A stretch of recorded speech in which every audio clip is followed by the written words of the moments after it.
No fancy intro, no video, no flash, no dash, just substance here with the Seattle Seahawks Syndicate. I'm Dan, that's Brandon, that's Bryce. Mookie Alexander was supposed to join us today. Technical difficulties, apologize for those. By the way, if you're ever thinking about podcasting, don't buy anything from Zoom. Don't buy any products, any audio interfaces from Zoom. Fuck those guys. Just telling you that right off the top.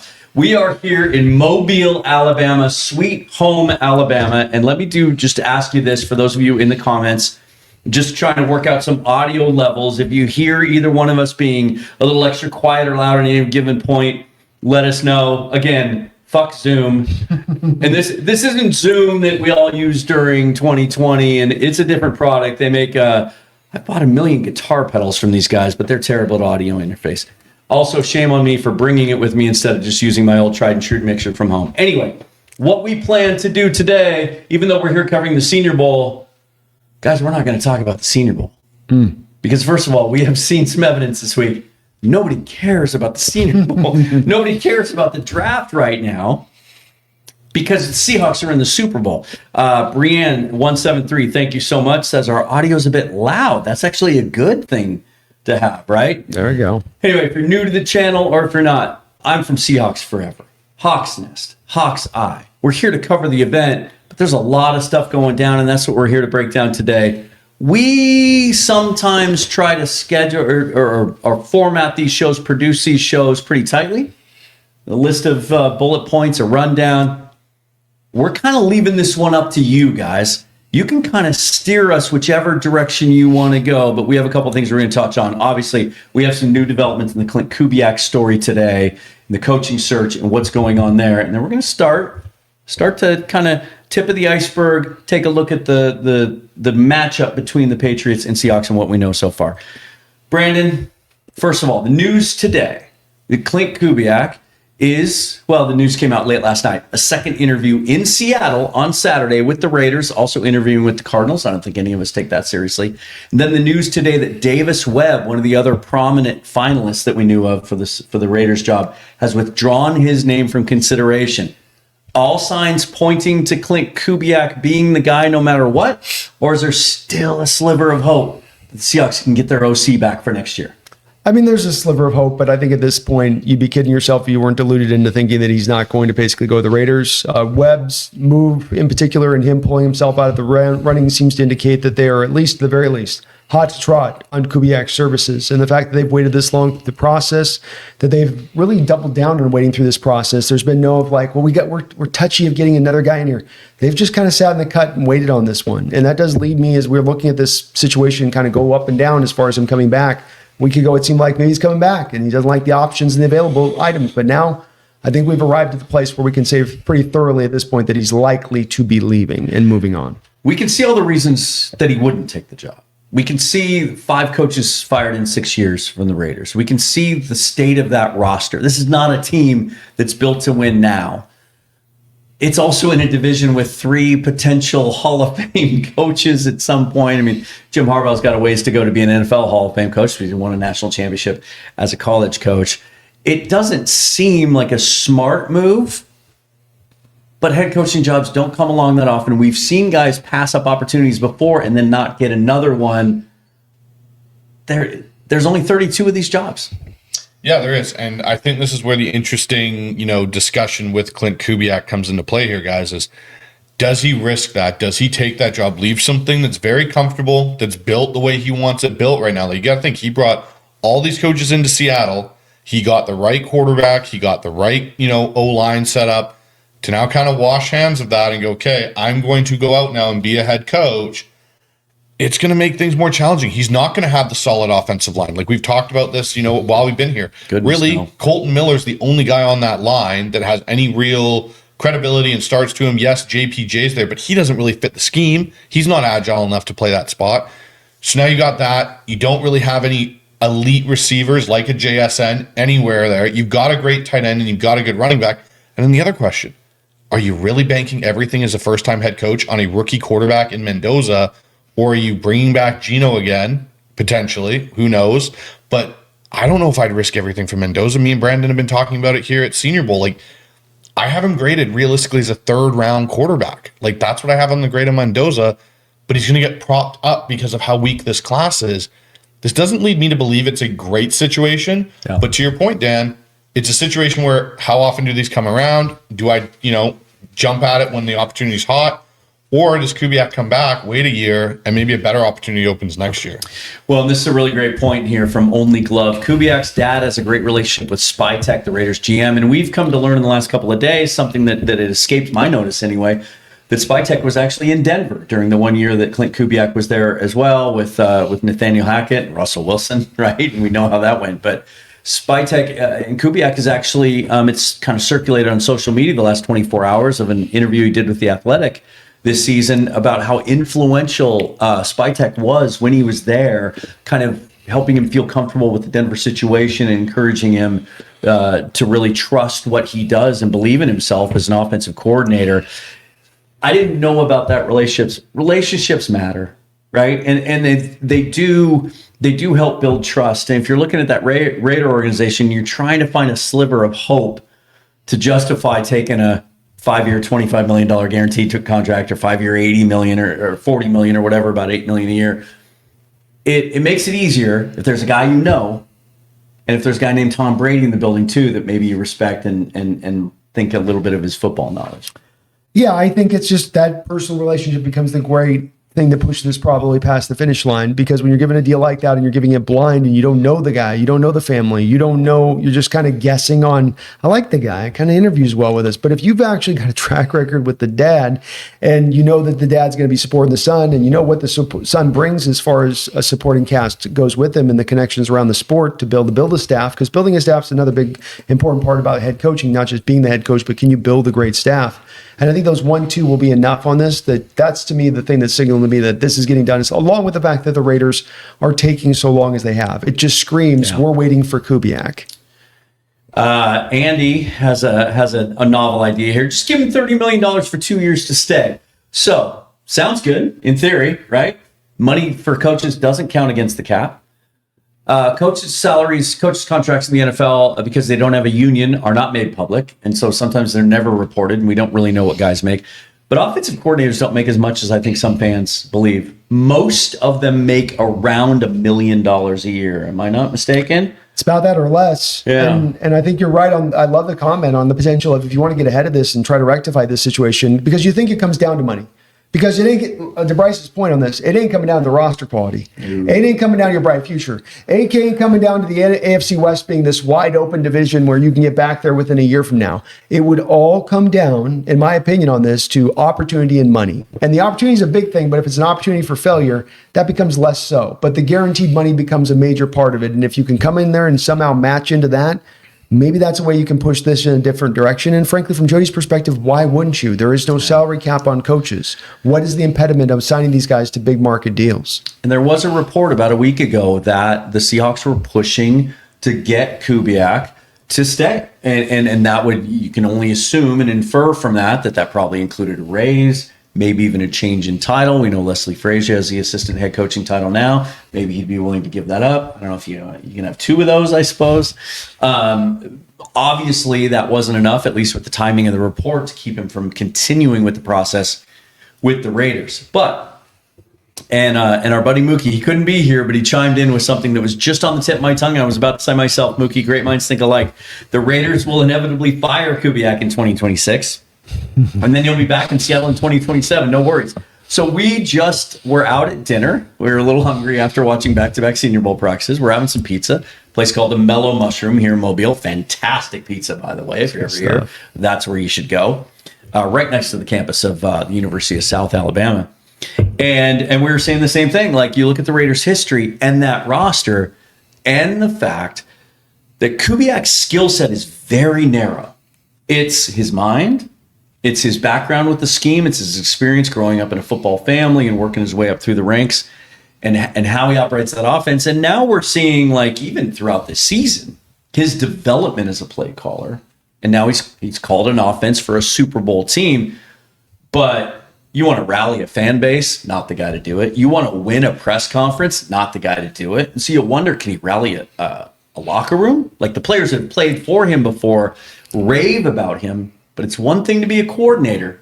It's a whole nother thing to be a head coach. And to me, it doesn't mean he can't succeed. It doesn't mean I hope he doesn't. But I think the margin for error is so much thinner.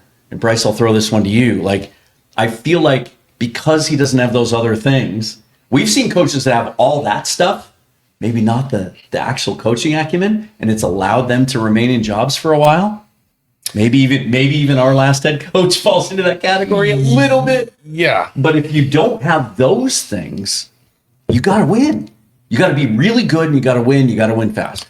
Yeah, absolutely do. And that's going to be the key thing if Kubiak does take this job. And one big thing here, you know, Jordan Schultz puts out a major emphasis in this search for the Raiders and why Kubiak's coming here is to get the hire right, you got to have a clear, aligned entire coaching staff. So that now, again, to your point of what you're talking about with a guy that isn't necessarily as charismatic, you might not get the rah-rah, like, hey, fan base can believe in it because of what he's saying, kind of like Pete Carroll, to your point. You need to have everything else dialed in. Yeah. Well, can Clint Kubiak take his entire coaching staff to Vegas that he brought with him? Maybe, maybe not. And if he isn't, okay, well, who are you filling that in? Because you can't fail. Yeah. You don't have the charismaticness to fail initially and be like, it's okay, everybody. Calm down, everybody. We're going to be okay. Because he doesn't have the proven track record behind him. We're talking about a guy that has been a 3-time head or offensive coordinator. And each time he's been an offensive coordinator prior to this, that head coach has been fired. Yeah. Now he's got an opportunity where he has got some consistency, and now you're going to jump ship again. There is no consistency of showing it year in and year out with the same group, same program over and over again, which as a head coach, that is priority number one. How do you create consistency with the same group year in and year out? And Mookie and I differ on one thing. I said 2 years. I think he'd last 2 years. There are some indications based on some of the reporting out there that because they understand the gravity of the rebuild and they know they're going with a new young coach who's never been a head coach, and there's a lot of work to do on that roster, that maybe with Tom Brady being an influential voice there, that they're going to be more willing than they have been in the past to be patient. So maybe he gets 2 years. They're paying 4 coaches, so paying 7 in Hawk. I mean, you eventually got to take a guy for 2 years somewhere. So I think you're right about that. Now, there is still a sliver of hope. About a half an hour after Ian Rappaport reported that Davis Webb was pulling out of the race. And the reason that's key is because what have we heard for the last week? They love Davis Webb. They had him in the building for 2 days for a second interview. He was a hot candidate. They're clearly ready to move on from him, even not knowing for sure that Kubiak's going to take the job. And then about a half an hour after Rappaport reported that, Jeremy Fowler from ESPN, one of the most connected insiders out there, reported that Aviro, I'm saying that backwards, Aviro has been interviewed twice, is still in the running, and is really, really liked and respected in that room. Is that Kubiak's agent maybe just trying to keep his name out of things, or is this a done deal? I think it's Evero's agent probably as much as anything trying to shake the bushes. Yeah. We haven't been told no yet, right? Maybe that's it. Yeah. So where do we go next? The problem is, well, first of all, let's go back to this. When Mike Macdonald was hired, this was what we talked about. Mm-hmm. This is the fear when you hire a defensive guy is, can you find a good play caller? And if you do, he leaves. Well, what was our answer to that? Well, if your offensive coordinator is getting poached, you're probably pretty good. Okay? They're in the Super Bowl, his first year as OC, which means if we're going to lose him, what'd you tell us at dinner? With what? If you're going to lose him after 1 year, then you might as well go to Arthur Smith. Yeah. No. Win the damn Super Bowl. That's makes it worth it. We're thinking about this as being a multi-year thing, to your point on that, and that this is a season where nobody saw this coming, so this means in the future we're just going to be endlessly running around and being close to the Super Bowl, and there's no guarantee of that. And that this year becomes very precious, and it becomes very precious at the auspice of losing a coach like we possibly could here, because there's no guarantee that you're going to get the secret formula that's going to work all together perfectly well into next year and the years beyond this, no matter how good the talent is. And we've seen this with countless organizations. So it does draw a little bit more to this Super Bowl becoming a little bit more of like, well, it's just bonus to be here, and it becomes a little bit more of like, well, we better get this thing because we don't know where we're going to be at OC going into the future. And Clint Kubiak's effect, there's a reason he's wanted as a head coach right now by multiple teams, and that, look, he's done a great job. He's done an absolutely fantastic job. 2 30-point burgers in the playoffs on top of it. It's going to be a loss. We can see the development, the evolution, the adjustments, the wrinkles that he's added this last half of the season that have really worked. Hold that Arthur Smith thought, because we're going to explore that pretty deeply. But the problem with losing a guy this late in the process is a lot of other really attractive candidates have already taken jobs, and the hiring pool just isn't what it was. You're also concerned about what you touched on. That's losing your staff. It wasn't just hiring Kubiak, but if you guys remember, this process was excruciatingly drawn out last year, and it was frustrating for all of us talking about it, monitoring our Twitter every day, trying to wait for breaking news. They looked in a lot of kind of non-traditional areas. There was some thought given to almost a co-OC situation when they were talking about Hank Fraley and who he might be able to combo with. But now there's a lot of guys that just aren't available. We've talked about some candidates on the staff. A, is there anyone on the staff that you would feel confident that's ready for the position to call plays now? And B, does it help them potentially keep some of that staff? That's a really interesting question, because to feel comfortable, no. I don't feel comfortable with anybody on our staff to call plays right now. To be truthfully honest, I don't, because none of them. You go to Jake Peets, who I do like. You go to Outen. None of them really have a great history of calling plays and being successful in it. Outen has the 2022 season in Denver. We all know how that went with Russell, with that group that was there. Well, and did Kubiak start? No, Outen started as the play caller. Correct. And then they stripped it from him and they gave it to Kubiak. Exactly. So what does that tell you, for one? Two, you go to Jake Peets. He's had a little bit of it in Carolina, but not much. He was at LSU for a bit, calling plays in college. They ran the ball well. It wasn't a really explosive offense, right? Because then they moved from Jake Peets to Joe Brady, and he came in with that Joe Burrow group. Like, there's no one on the staff that I would say 100% I'm confident, you name him OC, and we're going to be just fine. If you do go the Outen route, there is a chance you are keeping some continuity. Jake Peets maybe stays, and that's maybe where you get in that kind of, hey, Jake Peets, you're going to basically handle the passing game. Outen, you're going to be OC and handle the run game. Maybe we can keep John Benton, and Rick Dennison only goes with Kubiak to, Vegas if he does leave. But this is where, for me, if you're going to hire somebody, I think, like to Brandon's point, me and him agree on this, it's Arthur Smith, because at least Arthur Smith has been a head coach. He's also been an offensive coordinator. He has called plays, and he could assemble a staff that know his scheme, that know what he's about, that can come in and lessen that blow if you do lose Benton, Outen, Dennison, all to Kubiak going to Vegas. You mentioned Arthur Smith. There's a reason for this. It's not just, throwing darts at a dartboard, but it was widely reported when Mike Macdonald was hired that Arthur Smith was his first choice. And maybe it wasn't. There were different reports. I think Schneider was on board with it too, but I think Macdonald specifically liked his scheme, liked what he did, and wanted him to come on board. Smith couldn't wait out the process, and he took the Pittsburgh job, obviously, because he wanted that security of just knowing he had a gig. He just recently took the Ohio State coordinator job, which caught a lot of people by surprise. He had OC interviews. He had head coaching interviews this year in the cycle. But we did as much digging as we possibly could today, and there is no report that he has signed his contract yet. They have reached, or they are working towards an agreement, was the last report, and that was about a week ago. It's possible that the door is still open if they should go to Arthur Smith. Every time I mention that name, fans get upset, probably because they're thinking about his head coaching stint in Arizona. But what is appealing about Arthur Smith potentially as a coordinator? Well, it's a variety of different things. First off, I think we as Seahawks fans have to be very aware of our history, and I'm always a big guy in learning your lessons and quit having to keep repeating the same mistakes and learning the lessons over and over again. We've tried untested coordinators here. We've tried guys without a track record here. It's not worked out particularly well. So why will this one work with a Peets? Or why will this one work with an Andrew Janoku? I don't see it. It's a possibility of success, but it's not, to me, likely to be successful. Yeah. And so I want to go to what's likely the successful move. And well, why did Kubiak work? Well, Kubiak worked, and he was my number one OC last year. He was by far and away the number one guy. I said, this is it. Everybody goes, number two, number three. I said, no, this one. Because he was the guy that separated himself from the rest of the OCs out there, and that he had a track record and a track record of success, and he ran the ball, and he showed a commitment in running that. And that those combinations, along with his running game and you can get in all of the aspects of it, it's a very diverse running game that will attack you in a variety of different ways with a variety of different nuance and details built within it.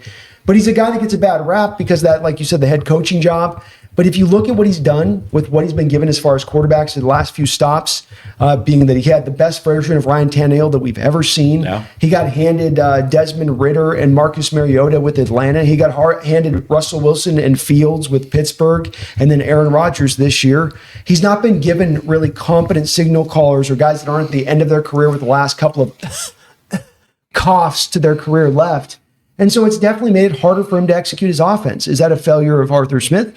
Or is that a failure of the fact that, look, he's just in a bad landing location? Seattle wanted him, to your point, prior. They wanted to pair him with Macdonald. He said, I can't wait on that. I need to go get the job while I got one bird in hand or two, blah, blah, blah, whatever that thing goes. So he said, all right, I'm going to just go take a job wherever I can get it. He kind of got bit by that. Yeah. Now does he come back around and say, okay, look, Ohio State's my fallback. Rather than being a craptastic offensive coordinator job in the NFL, I'll take this solid offensive coordinator job in college. And if I can get a good opportunity in the NFL as an OC that'll likely set me up for success, then I'm open to taking that, to your point on the lack of the contract being signed. I think he's in that level. And you can see that maturation process with Arthur, why he would get to that point. He'd be a great OC here in Seattle. You'd be giving him the best quarterback that he's had as an OC here in 7-8 years and beyond anything he's had as a pro. And he had Tannehill, again, rocking. He had that rushing offense rocking with Tannehill, able to be a competent passer behind it. I think with this would check off all the boxes I'm looking for as far as that background goes, and it does make me feel like there's a great chance for this being successful. The other thing that stands out to me about his time in Tennessee is, you look at all around the offensive room in every position group, and he had an elite performer at each spot. It wasn't just getting the best out of Tannehill. It was obviously Derrick Henry in his prime, and he rode him hard at times. But it was A.J. Brown, putting himself in a position to where he was worth a first-round draft pick and trade. It was Jonnu Smith having the best years of his career as a tight end. How much do we talk around here about how we don't involve the tight ends enough? So, yeah, I think there's a lot of real positives about Smith if he's available, if he's open to it, and if that is an opportunity. Who's the bigger loss if it comes to this? Is it Kubiak or is it John Benton? 10 years of horrible offensive line play.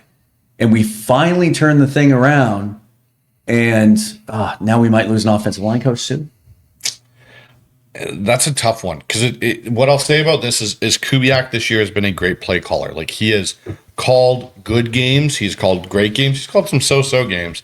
And I get the appeal of John Benton, but I think a lot of that is John Benton in a system that his philosophy works with. So you could keep John Benton, but if Arthur Smith comes in and maybe doesn't have exactly the same identical philosophy as a Clint Kubiak, John Benton's offensive line may not produce the same way, right? You kind of run that risk.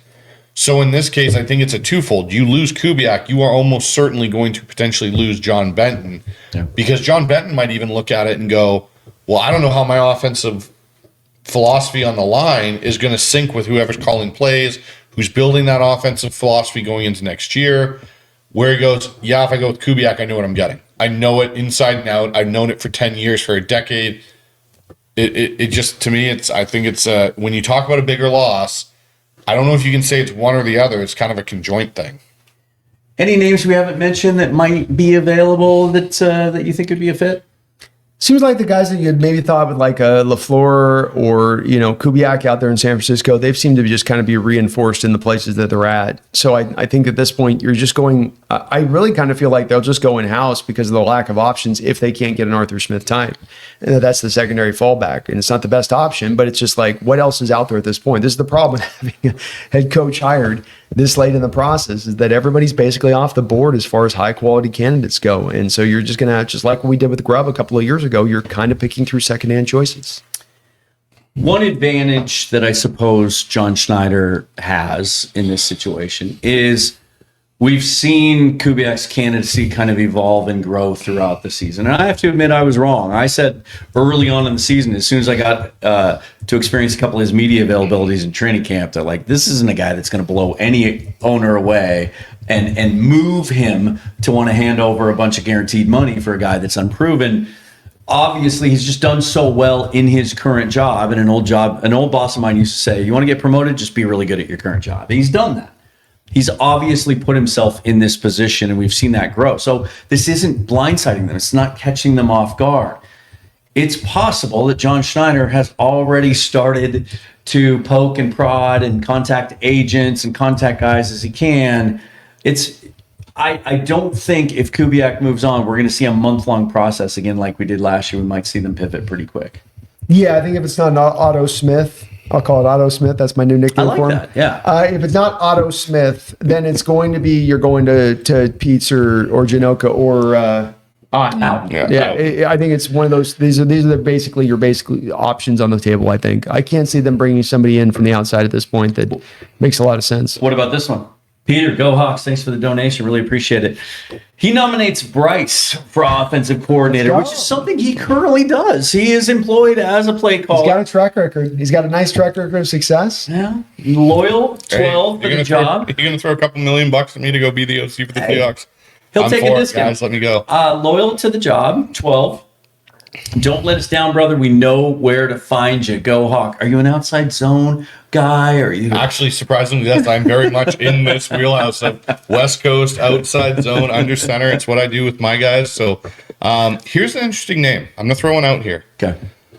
What about Tommy Rees as an outside potential candidate? He's got a history with it. He's from the McVay tree. I get it. We've had our skepticism with that with Shane Waldron and how that turned out. But if you're looking for, because to Brandon's point, it's very slim out there, but you want to still, again, you want to find someone that's kind of in this West Coast outside zone play action, because as we've seen, that's what Darnold thrives at. If you all of a sudden bring a guy in that wants to do a whole bunch of pure drop back stuff and kind of abandon some of the things that's made Sam so effective this year, and even last year when he was in Minnesota, it could throw Sam for a whirl as well. So I look at Tommy Rees. He's got the foundations of it. He's got some modern spread elements into his system. It's a good, strong, he's young, he's adaptable. You might be able to get a Tommy Rees potentially as a guy if where he's at currently. And I can't remember if he's still in Cleveland or if he's been relieved of duty since Todd Monken's taken over. Yeah, he was, and there was some thought that he might just go with Stefanski to Atlanta. Interesting thing about Rees too is he was Jalen Milroe's OC quarterback coach. No, OC for a year at Alabama. So there's some familiarity there, which would be kind of interesting if you're concerned about the development of your number 3 quarterback. Industry Worth, member for 3 months. Thanks. Appreciate that. Doesn't matter if it's the Rams. Doesn't matter if it's the refs. You take that win. Have a safe and fun trip, y'all. Thank you, Industry Worth. Appreciate you. Yeah, we are. We're having a fun trip. We're enjoying Mobile. The weather today was a little more tolerable. Some of us are not used to this kind of, it's been unseasonably cold down here. And it's like we're out there for 5-6 hours at a time in practice, and we're layering and we're unlayering. And it's Brain's got frostbite. It's a struggle. The Snail 4671, thanks for the $2 donation, says, what about Phillip Rivers? Now he expressed interest in coaching, got an interview Buffalo with the Buffalo Bills for head coaching job, and then removed himself. Just said he wasn't ready. He just took himself out of consideration. What do you got? I was going to say Tommy Rees we can't get because he's been given play calling duties in Atlanta with Stefanski. So he's out. Now, here's another one. Don't know that it's a perfect scheme match, but we know how interested the Seahawks were and how intrigued they were by Mike Kafka 2 years ago, right? The former Northwestern quarterback came up, started his coaching career under Andy Reid in Kansas City, goes to the Giants, and that whole thing was just weird where they tried to interview him. They interviewed him twice for OC, but Dable blocked it, even though he didn't have play calling duties, said he was going to give him play calling duties, and then stripped him from him again, and seemingly every year. Then they tried to interview him for head coach, or they did. No, that's what it was. They interviewed him for head coach first twice. He got a second interview. Then when they hired Mike Macdonald, they reached out to the Giants again, tried to get him to come in as an OC. He's in Detroit now, just took a job there, but he's not the OC, so they wouldn't be able to block anything. Is there any intrigue at all or any thought that they might go back to that well? Maybe. We just don't know about Kafka. We don't know what he is. Again, but Kafka, he kind of got into that vertical passing attack, right? That was something he kind of lived in for a little bit there. RPO. Okay, here's a thought. I'm just throwing this out there. There is one other veteran coach currently without a job. Darryl Bevel. We know the Jets are looking at Darryl Bevel. We'll just say that much. Another option, and I think I'm going to get a little pushback here from Brandon on Matt Nagy as an OC. Man, we talked about how this is the most bizarre coaching carousel in a long time, and some of that is guys that left jobs or were asked to leave jobs because they were going to get head coaching jobs, and then they don't, like the soft firings. Like that's what Randy Reed said. Well, he's going to get a head coaching job, so we wanted to let him go so he was unencumbered. He doesn't get a head coaching job. Cliff Kingsbury's kind of in that same bucket. What about Matt Nagy? I mean, where's the track record of success? It comes down to like, what I want is track record of success as an OC. Yeah. And when you have Andy Reid calling the plays, you're not calling the plays. So, and you go to Chicago and that's not a track record of success. So it comes down to like, I'm kind of a militant about this one because I've been down the road of untested. I've watched untested throughout the course of this league. You're rolling dice. We have a Super Bowl made ready roster next year, gentlemen. The thought process that we're going to sort of roll dice on a positional coach to me seems like a pathway to seeing the season failure at the doorstep of that very thing you choose to do. So if others are comfortable with it, that's great. I'm not, because I don't want that to be the failure for next offseason. I don't. And I think that there's a reality that could be the case. We have some guy who's like, I'm just kind of figuring it out, man. Yeah. I'm just like, this week was good. That week was bad. That didn't work. Okay, that worked. Okay, that didn't really, I don't want to go through all that. I want a guy that's gone through the ups and downs and understands how he's got to call a competent game. Because let's remember, it's a defensive-minded head coach who's driving the greatest defense in the sport, along with the greatest special teams in the sport. We need the offense to be pliable. It cannot fail. It doesn't have to be the smashing success of this year in top 3, but it cannot fail. It cannot be middle of the road. That's to me where I think you're walking down that pathway when you go to untested, unproven with an OC who's never called it and has never had actually the success if he has called it. The other thing is, if you hire an unproven guy and he has a good year, he gets poached. Like now because he's hot and he's young and he's fresh, and that's what attracts some of these teams. At a certain point, like if they go 3 for 3, right? And they hire a new guy for next year, and then they go win another Super Bowl or whatever, and they lose at a certain point, do you consciously and intentionally try to find like the offensive version of Steve Spagnuolo? You try to find the guy that's unhireable as a head coach, but that you can go with, or do you just keep rolling the dice and trying to get the best? You're attacking it from a negative angle there, right? Yeah. Like that's the same thing of attacking a roster base from fear-based approach, right? And does that lead to success, fear-based approach towards roster building? No, it doesn't. So why would it do that with coaching? And so what you've got to do is embrace the process. If we have a strong process for hiring an OC, and I would offer that if after Kubiak you go to Arthur Smith, that's a pretty strong process for hiring an OC at that point. And that means that just like the same process that brought us to Mike Macdonald, that's all that's an extension of. Because you're applying the same thing of exhaustively, we're going to look at all of the best candidates. We're not looking just in-house at the lazy, safe hire. We're going to exhaustively go through and find the truly best hire. And if that's your process, you can replicate it. Yeah. It just takes you interviewing multiple outside the box and being able to think a little bit outside of just like into this narrow scope of things. But that's why I bristle at that. I just think it's got a little bit too much of the fear-based nature in it when you're doing that, where, okay, so we go for a lesser OC because he'll stay here longer. And it certainly doesn't seem like the way Mike Macdonald or John Schneider think. No. Yeah. And how many OCs did Bill Belichick have to churn through? I mean, Josh McDaniel, and then he left. And then it was Bill O'Brien, and then McDaniel comes back, and then he leaves again. To your point on this, I know you're not trying to make this direct point, but Arthur Smith comes to Seattle because he not only knows this is a ready-made offense, but that gets him the best opportunity to go and get another head coaching job down the line somewhere else. Yeah. And so now there's the inverse of this too, right? Where, okay, you're having guys, you want to keep the guy forever. That becomes the appeal of the job. The appeal of the job becomes you can come here and have a head coaching opportunity because you're going to have such success here. And you're not going to have to be a miracle worker to make it happen. Become a head coach. Come to Seattle. Take a year. Be a head coach. We'll make you millions. It'll be fine. We'll pay you well. That is a great point. If you're nervous about a reduced hiring pool, man, whoever is available and willing to take the job, you're going to be the most attractive open OC job that you could ever ask for in the NFL. Right. There's an argument to be made, and we'll see what happens with Rashid Shaheed. We're all confident he's going to come back and be re-signed. He said that's what he wanted. The team said that's their intention. You could bring back all 11 starters and depth back on this offense. You talk about continuity with a franchise quarterback and a good running game and a young, improving offensive line. Who wouldn't want this job? Well, let me push you past that. What's been a better opportunity over the last 10 years in football for an offensive coordinator to walk in a position than that? maybe the second time Josh McDaniel went, or the first time he went back to New England after he failed in Denver, and Tom Brady was still I He there. got had one Tom. That's all he had was Tom. What else did he have? I got enough. one That for was you. enough It's for when that. Kyle joined Dan Quinn in Atlanta.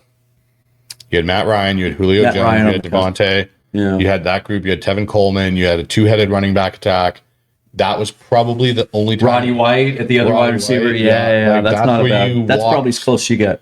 Yeah, because you had Austin Hooper at the time, at the height of his powers, a tight end, being one of the better young up-and-coming tight ends. Like, that was when a OC walked into a situation and you went, yeah, I've got firepower. Like, what? See how that's where I would go. But it's an equivalency, right? It doesn't supersede it. It's an No, it's equivalency. They didn't have the literally offensive it's like a line. parallel to that situation.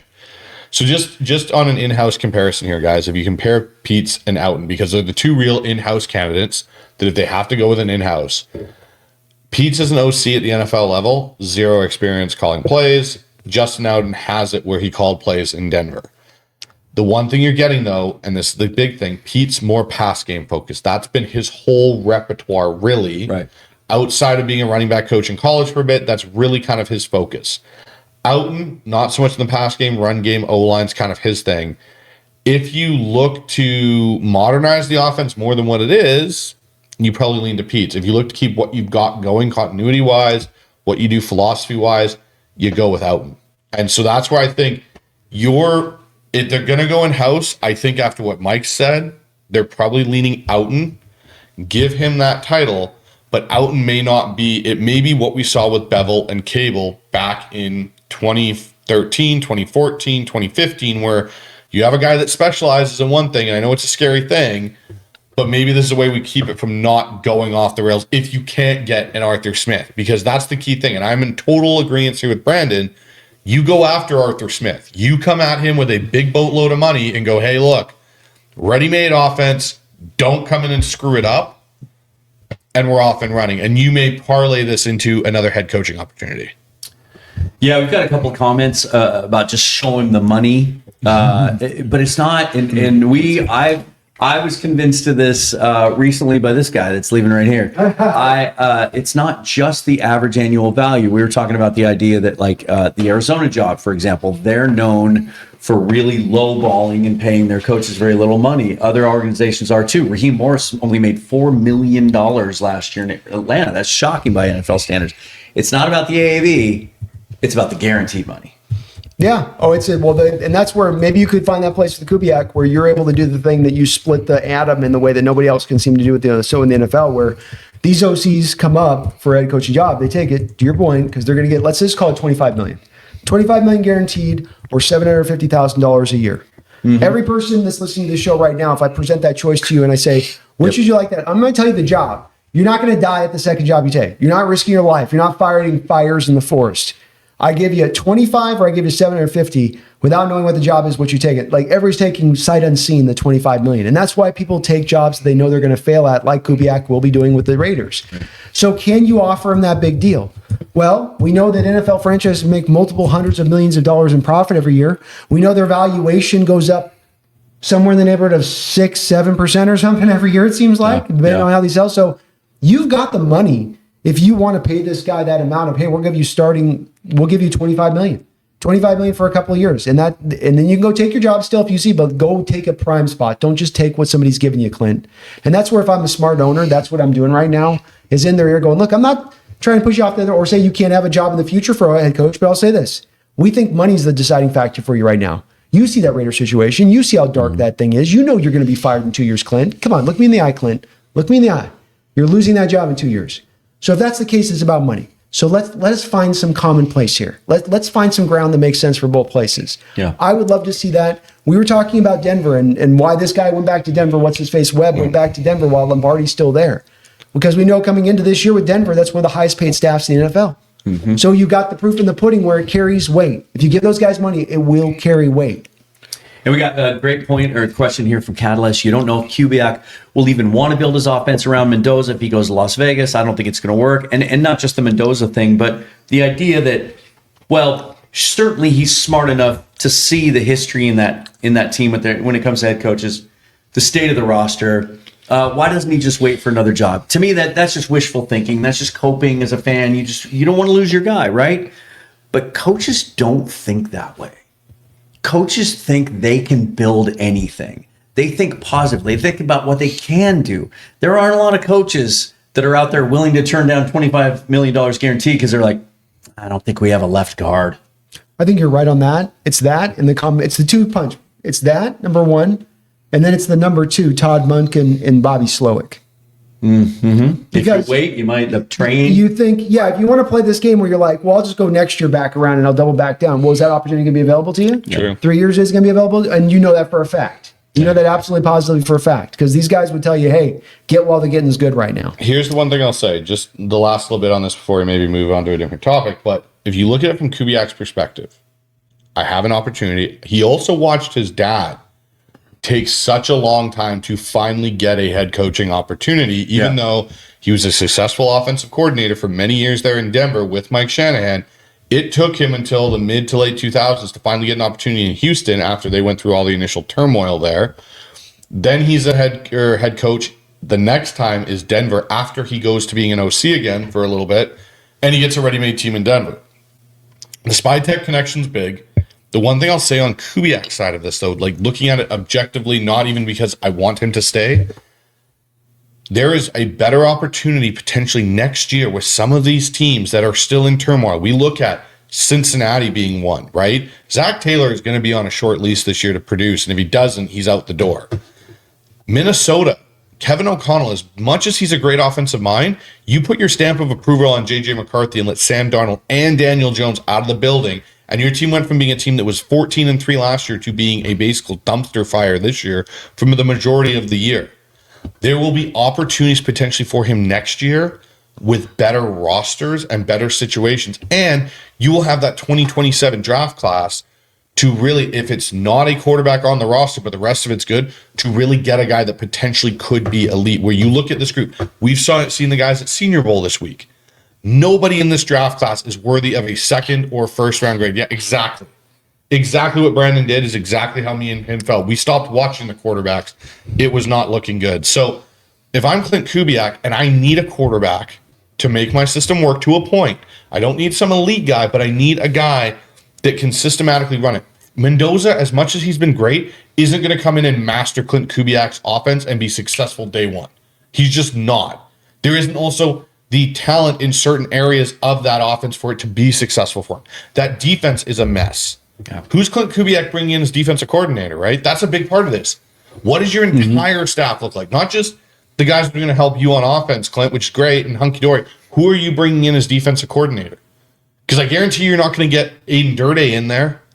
You're not going to get any of these guys from Seattle coming there. Maybe Carl Scott if he feels like he's up for it, but that connection even between Carl and Clint's only from this year. It's not like there's a long-lasting, history of it. So when I look at this, I go, okay, guys, how am I building the staff? And if I'm the Raiders, I'm sitting there going, okay, Clint, it's great you can bring your offense guys, but we also need to stop the other team from scoring. Yeah. And we've had a real problem with that.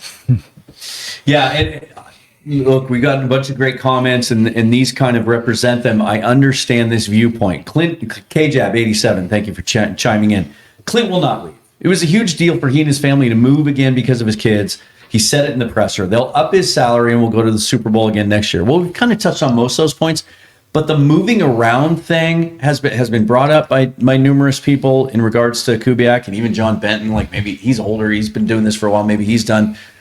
None of those moves were for a head coaching position. And the presser, this is to the Seahawks press credit on this. They've asked him these questions throughout the year, right? Because he didn't just become hot to trot at the end of this thing. He was through the process, and they came up and they sort of were probing around him. You remember this moment in the presser where they're asking him like, so, you're getting a head coaching job. Was the next thing you want to do is just bounce around and go? And they were expecting him to do the very answer to this. And I love it. It's a great comment, K-Job. But they were expecting, I think they were kind of setting him up like an underhand to be like, yeah, I don't really want to move again after I just moved this last year. Yeah, we just got in here. I'm just arriving in there. That was not his answer. His answer was, my kids know that this is part of the process, which to me tells me if I get a head coaching job, I'm going to go take that damn thing. He also said, we get to see other parts of the country. We get to see new things, experience new things. And then he also said, when asked directly about it, he was very, very coy in the way that he did this. It was very clever. He said, my plan is to win a lot of games here in Seattle. Well, he's won 16. Yep. so far, and potentially that counts as a lot of games. It does indeed. So Brady Henderson just posted this. He goes, Kubiak, so it's off a retweet of Ryan McFadden, who does a great job covering the NFL. He goes, Raiders would be Kubiak's sixth team in 6 seasons. If he becomes the head coach, the last time he stayed with a team for more than 1 season was with the Minnesota Vikings from 2019 to 2021. Yeah. He was the QB coach there for 2 years before becoming the OC. Brady comes back with Kubiak has had to move his family a lot, either due to promotions or being on teams that change head coaches and basically being fired. He's talked about how tough that's been. Head coaching money is hard to pass up. But I've wondered if it would take the right situation to get him to leave a good one in Seattle. And that's the key thing. I think maybe one thing we're missing about this whole thing, guys, is yes, it is a head coaching job. Neither one of these situations, how are you selling yourself to Clint Kubiak? How is Tom Brady and that ownership group in Vegas selling their situation that they are now currently paying their 6th head coach or 5th head coach in 6 years, whichever the way that flips, and saying, yeah, we're not going to do that to you. We're not going to let you go after a year of it not being successful. Because let's be honest, that Raiders team is not going to win 10 games next year or 11 games. They were 30-14 this year. They're not going to flip that switch. I don't think. They don't have the talent. And this isn't the class to get that amount of talent to flip it. On the flip side with Arizona, we saw where Arizona's at. Yes, they have a defense, but that offense is even a bit of a mess. And on top of that, if I'm Clint Kubiak, do I really want to be in the same division as Mike Macdonald? Do I really want to be in the same division as Sean McVay and Chris Shula? Do I really want to be in the same division as Kyle Shanahan and whoever they end up with DC, whether it's Schwartz or Gus Bradley? Like, that's not appealing to me either because I'm going to be constantly measured against them. Well, the AFC West is not much different. Same thing, right? Yeah. Like, how are these teams selling themselves to Clint? So question you, Bryce. If that's the case and that's part of his math, which I agree with you, it should be. But if it's a part of his math, why is he playing footsies with the Cardinals and Raiders this deep in the process? The Cardinal thing is the Cardinal thing is perplexing. I think he is tempted with these offers. I think he's getting, like, you got to think, again, we're talking about head coaching money. We're talking about millions and millions of dollars. I think he may look at it, and maybe he's getting advice from his dad, which I'm sure he is, on, hey, look, this may be your chance at an opportunity, to the point you brought up. Like, maybe you don't get another chance for 3 or 4 years because all these guys hit and there's no room and no one's firing anybody. But I think that's why he's kind of toying with it. I don't know. It's just, to me, like, I'm looking at it from that perspective. If I'm Clint Kubiak, how are you selling yourself to me? See, that's where, to me, I think it's about everything you said is valid. So I'm not trying to kick the legs out under it. I just feel like you're this far into the process. True. Initially, we're a week in, and he's like, let me just see what's out there. Let's just throw it out on the line. Let's see what's going to happen. Now you're deep in the process. Now the number of teams reduced down, looking for a coach have been reduced down. Now you're late in the process and knowing how perilous it's going to be to build your staff.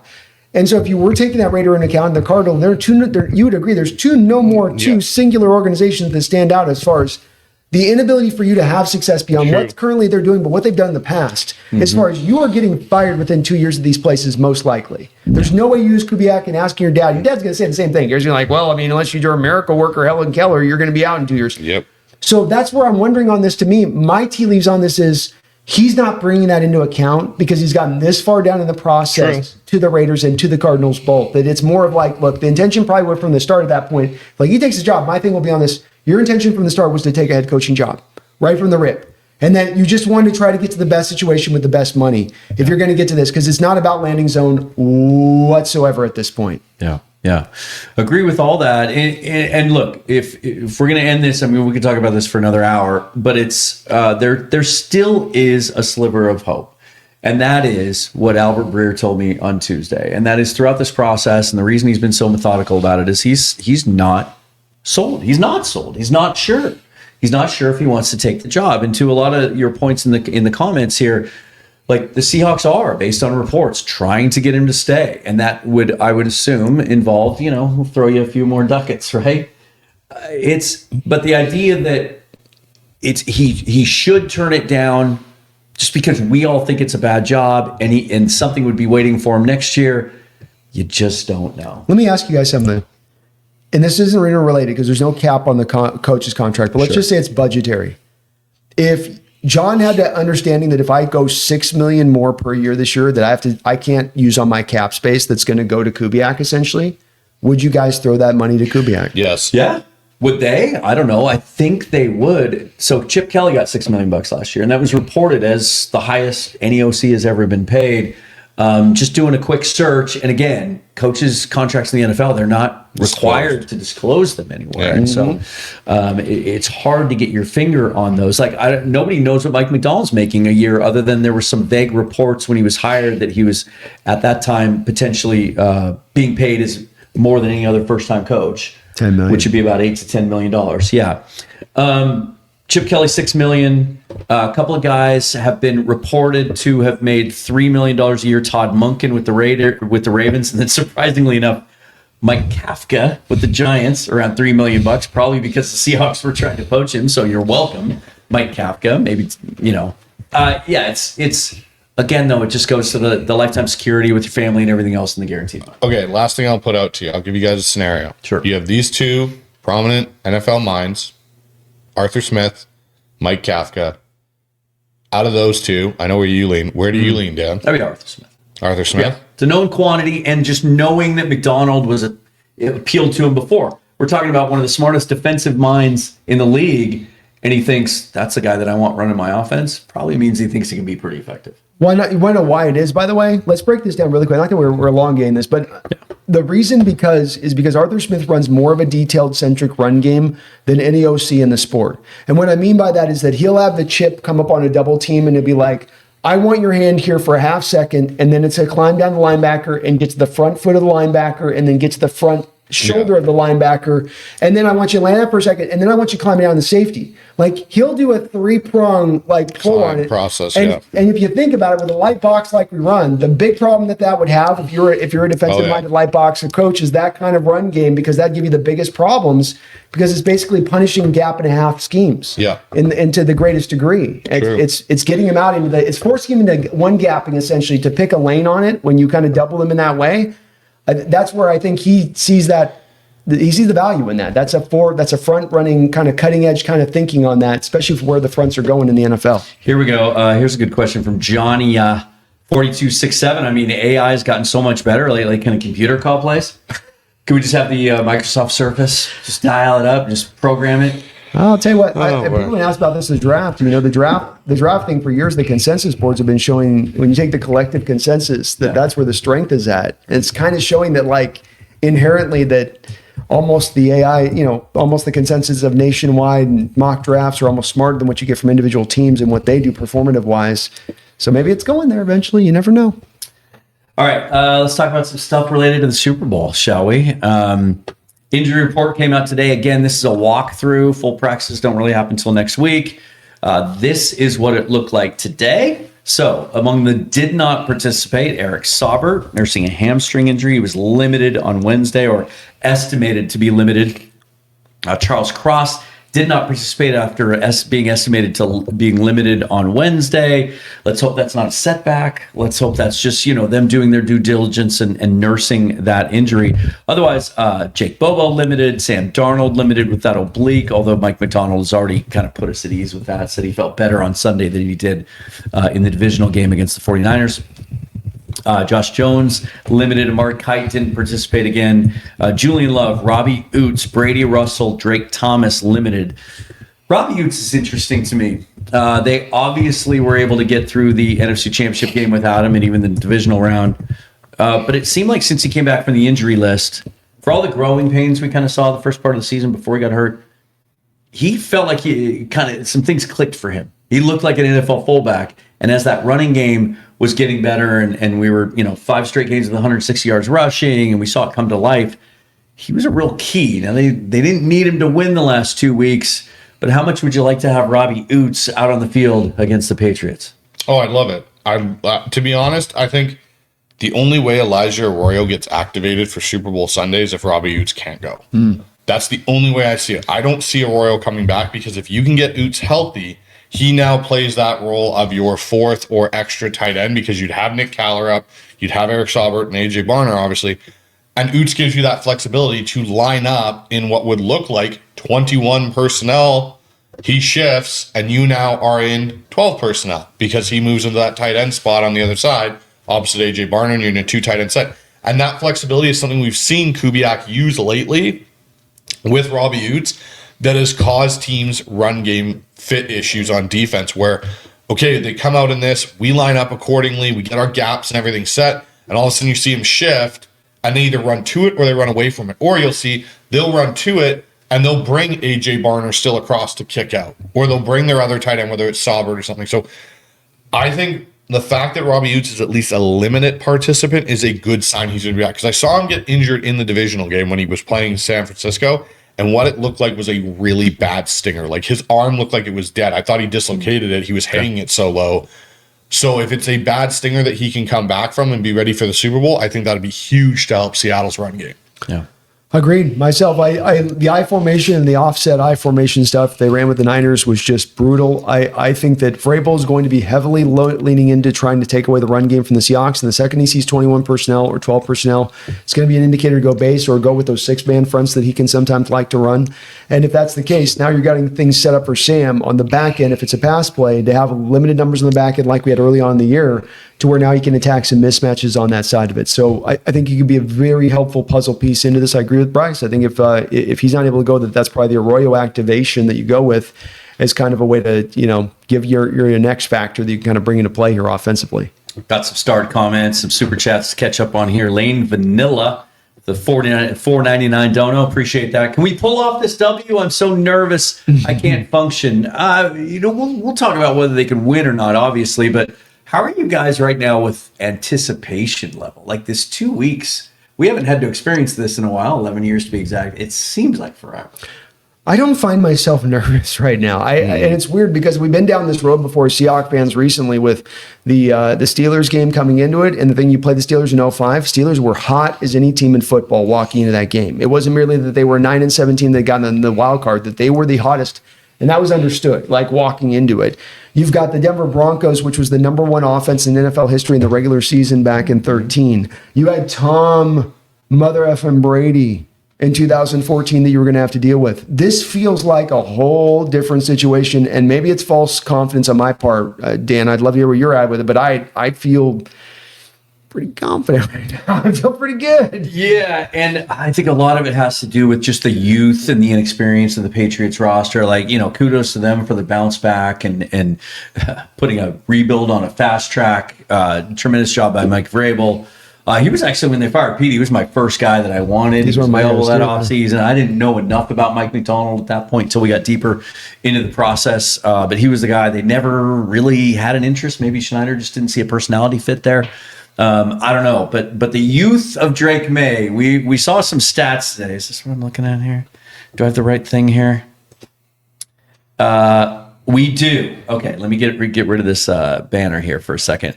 So this is something that you found earlier today, Bryce. Quarterbacks under 24 years of old facing a Mike Macdonald defense since 2023. 0-6. 1 touchdown, 8 picks, 23 sacks, an average passer rating of 62.5. And you might think, well, maybe all those quarterbacks they faced under 24 are guys like Max Brosmer. Not necessarily, right? You have the list? Yeah, so the list of quarterbacks, sorry, I'll bring that up right now. My apologies. And Brosmer's over 24 years old. Yeah, that's unfortunate. He was the person who popped in. Exactly, right? So of that list, you have C.J. Stroud twice that he has played C.J. Stroud. Both times caused him, as we saw this year, problems. Yeah. Brock Purdy's another one. Dorian Thompson-Robinson was another one. Caleb Williams was another one. Cam Ward was another one. Okay, there you go. Yeah, there's nothing, especially, we can talk about strength of schedule and the strength of defenses that Drake May saw this year. He had a bit of a favorable path to his second year. Mike Macdonald, especially 2 weeks, given that's another one. You look back on his career coming out of bye weeks, and he's been fantastic. He's going to show Drake May some things he's never seen before. In a way, he's never seen them. The thing with Mike Macdonald's defense, and what you think ideally, Dan, to your point on that, is what is going to screw up a rookie quarterback, first-year quarterback, second-year quarterback? Ultimate complexity, but ultimate complexity beyond just the secondary across the board. And the thing that Mike has done is what makes him truly cutting edge to me is that it's not nearly like Fangio is with the cover 2 show where it's all feeling very secondary based in his machinations and all of the little flourishes he wants to bring about and he's going to stay front 4. With Mike, he can kind of do everything everywhere within his defense. And so this is where it comes back to me where it makes sense that a young quarterback's going to get confused by, I don't know what the front's doing. I don't know what the inside off-ball linebackers are doing. And I don't know what the secondary is doing prior to me snapping the ball for sure. I have maybe an idea, but he's going to fool me often with it. Sometimes the mic, and remember with this, and Bryce can attest this, one of the first things quarterbacks do when they walk up the line of scrimmage is identify the mic. And a lot of times I've watched him out there of Imanwari as the mic at times. And you go, what am I to do with that? I got the damn slot sitting in off-ball Mike linebacker position as a rookie second-year guy. How do I read that? Where do I go? How do I identify him on that? Is he going to slide back to slot post-snap and the middle slides back to middle? And that's just the linebacker. That's not the fronts. You got loops you run up front. You got your linebackers, your interweave between Mike and Will. And then you got your secondary that's in an ever-changing state. So it's not that it's just that he's good on it because he's just Mike Macdonald. He's good on it and it makes sense as to why he's good at it, why he's dominant at it. Yeah. Anything about what the Patriots do that concerns you? No. Sorry, it doesn't. Okay, let's put it in perspective. I get there was bad weather in Denver.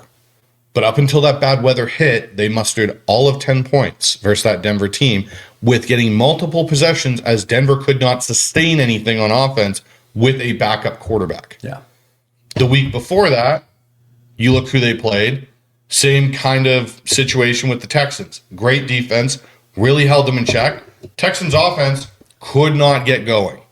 Just fundamentally struggled. Did not have Nico Collins in that game, which was a huge loss for them. Huge. Then you go back another week and you go to watch the Chargers, and the Chargers have nobody to protect Justin Herbert, and they only win 16-3. Yeah. What about you scares you when you look at what Seattle's offense has been able to do against better quarterbacks, better talent through their playoff run, even though San Francisco was beat up, you literally beat the piss out of the 49ers from the opening kickoff. You come into this game versus the Rams. You take the first possession and go down the field, running the ball, play action. Sam Darnold, one of the top 10 playoff performances as a quarterback, statistically speaking. And now you're coming into a situation where you're probably not going to have bad weather. It's going to be mild. It'll be nice in Santa Clara, maybe a little bit of wind. And you're walking into that situation going, our defense is fully healthy. Our quarterback is playing at a height level right now where we've see him playing as one of the top 10 quarterbacks in the NFL statistically. You've got a run game going. And, oh, by the way, you guys also haven't played against the number one receiver in the NFL. And I know Chris Sims says if JSN gets covered and Mike Vrabel takes him away, guys, we're in trouble. He's going to do that, man. Just take JSN away. That's all you have to do to beat the Seahawks. Just take JSN away. Yeah, just take him away, which I think there's there's been 19 games this year where teams have tried to do that, and some have been a little successful. Minnesota being the most successful where we didn't really need him in that game. Yeah. But just make scoring drives. Did they take him away though, or did he just not have to do? That's my point. And you don't think Chris Shula's whole entire defensive philosophy in this last game was like, "Hey, we can't let JSN beat us." Oh, that's right. He went for 11 catches for 153 yards and a touchdown. Made probably one of the best catches of the year on that one-handed grab from Sam Darnold. I just don't see a way. New England will be in the game. I just don't see how they stay in the game for the entirety of 4 quarters, where you've got a young quarterback in Drake May, and yes, he has Josh McDaniels. Josh McDaniels with Tom Brady GOAT level quarterbacking, a little bit different in his bag. What are you going to do when Drake May comes to sideline and goes, "Coach, I'm seeing ghosts. I don't know who's coming. I don't know what's Mike Macdonald doing over there. I don't know."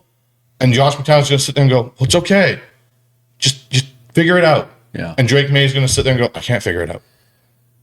And we've talked about how the way that you can beat this Mike Macdonald or challenge this Mike Macdonald defense is you have to be elite. We talked about this a couple weeks ago. That's why Matt Stafford, that's why the Rams are a tougher matchup. Yeah, they're tougher. And a few times around the block, you've gone. Yeah, exactly. And that's the difference between the Niners and why we've been able to really control that offense and the Rams, because Stafford can zip a ball 25 yards down the middle, down the seam into a window this big. May can do that, but he has 15 years less experience seeing it, doing it, feeling comfortable and confident in it. Josh McDaniel, I want to talk about him because I always kind of viewed him while he was under Belichick in New England as he took sort of a Bill Belichick approach to offense. And by that, I mean, Belichick was famous for, like, he didn't just run his scheme you didn't even know what his scheme was. He would completely morph it and reinvent it week to week based on the matchup and the personnel. Josh kind of does the same thing. Like, he'll completely, 1 week he'll run the ball 50 times, the next week he'll throw it 50 times. How do you expect him to try to attack Macdonald? Well, I think what you can count on and what you can take advantage of with him, especially, is the shotgun looks. Because what you do with these young quarterbacks, as we've seen in recent years, is if you want to get them accommodated fast, you've got to run a heavy amount of shotguns so they can fall back on their RPO stuff from the college era and they can feel comfortable. Because if you have them running under center 24/7, it just isn't going to work.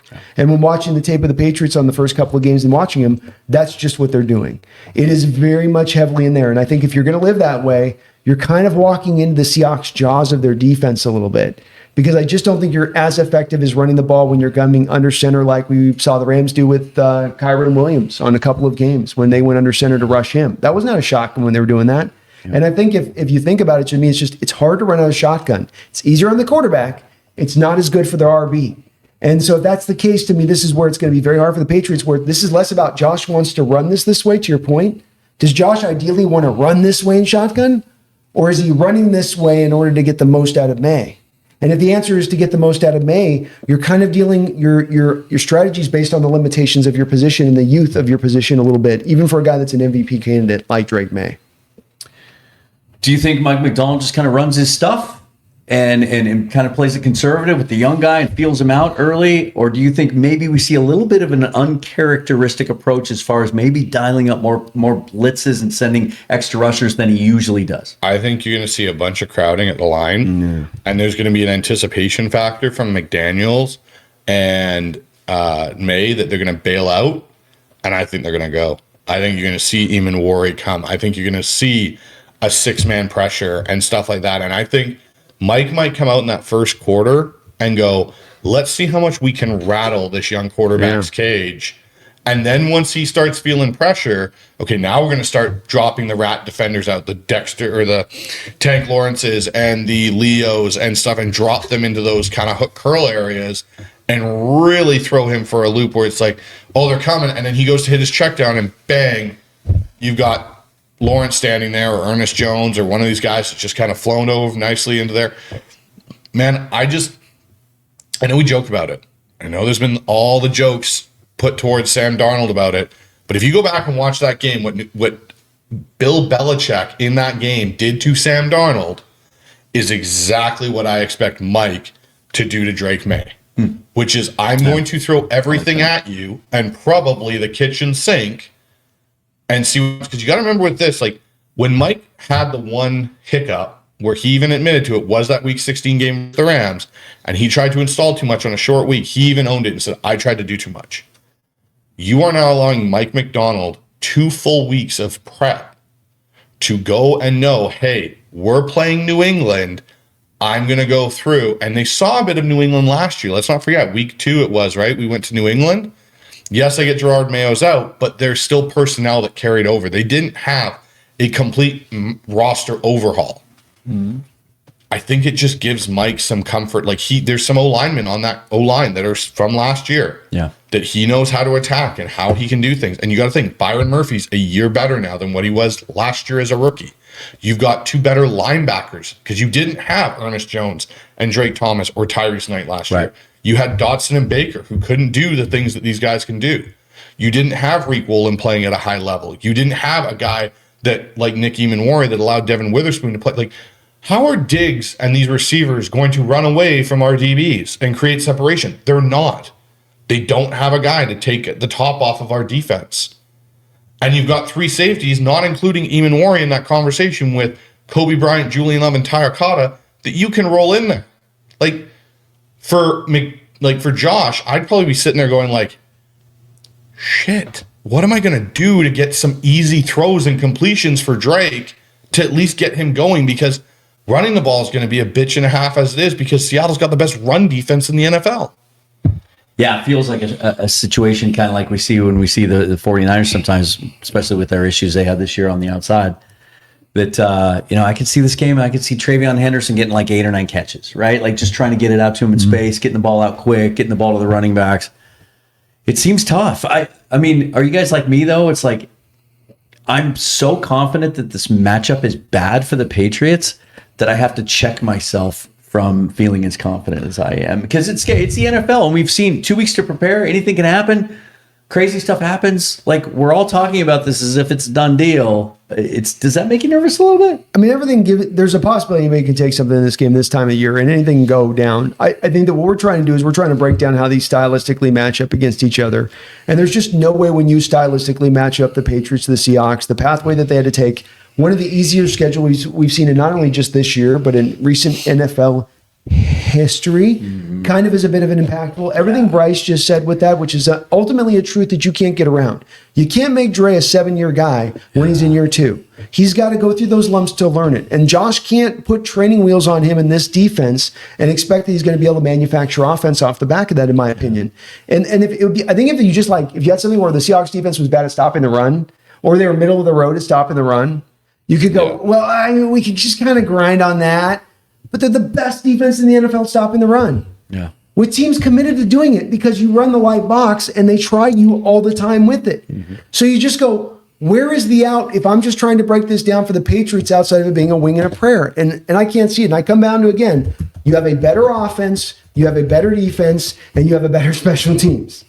I mean, it's you got to get down to that. When you put it that way, it just goes, is there a chance they can win? Yeah, there's a win. I'm not predicting a blowout necessarily. I might in another week. I might talk myself into this, quite frankly, the way that this is going. But I'm just saying that there's no real pathway here that on the surface of breaking this down from an analytical level that you go, Patriots have an inroad here or they have an inroad there. Dan, has there been an easier pathway for a Super Bowl team to reach the Super Bowl than the Patriots over the last 10 years? No, we can talk about strength of schedule. We can talk about number of teams over 500. We can talk about number of playoff teams. I think there's only one team, one win over a team that's in the playoffs. It's and if you could find this, you found something the other day. Where it goes through game by game by game with what the Patriots faced this year. It's not just. Look, I can forgive. I can understand. It's not all about that. Sometimes you can play a soft schedule and still be a great team. Yeah. But it doesn't sharpen iron. The old saying, "Iron sharpens iron," that Seahawks like to use.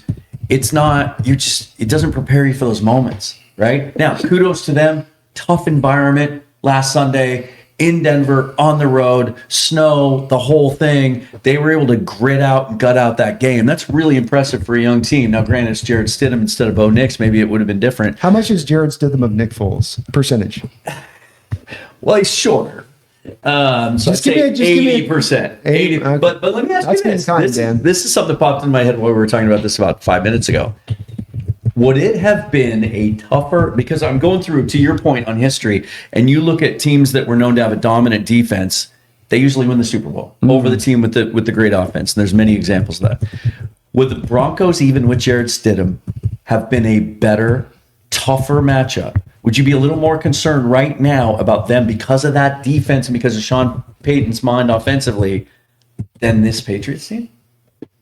If Nix is out there, not with Stidham. Even so with Stidham, that's not with Stidham, because I think your 80% is being kind, to be honest with you. I mean, Nick Foles started games. Nick Foles was made a starting caliber quarterback by a team in the NFL. Sure. They looked at him and said, we're going to make you the guy. No one is ever going to make Jarrett Stidham the guy. No one. Unless they like the double-handed pass. I mean, maybe there's going to be a thing with the double-handed pass. But I would say he's 65%. Okay.